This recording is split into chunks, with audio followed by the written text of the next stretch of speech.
Quva tumanida tozalik va ozodalik oyligi doirasida keng ko'lamli obodonlashtirish ishlari amalga oshirilmoqda.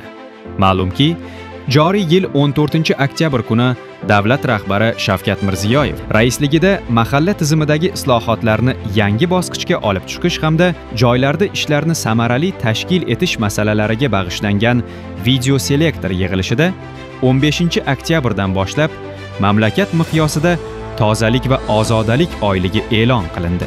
Tumanimizda ham bu borada amaliy ishlarga kirishildi. Bugun tumandagi barcha daxldor idora va tashkilotlar, huquq-tartibot organlari ishtirokida tadbir tashkil etildi. Unda so'z olganlar oylikni uyushqoqlik va mas'uliyat bilan o'tkazish, aholi o'rtasida faollikni oshirish zarurligini ta'kidladilar. Hammamiz birgalikda bir kuch bo'lib, shu prezidentimizga bergan topshiriqlarni faol davom ettiramiz.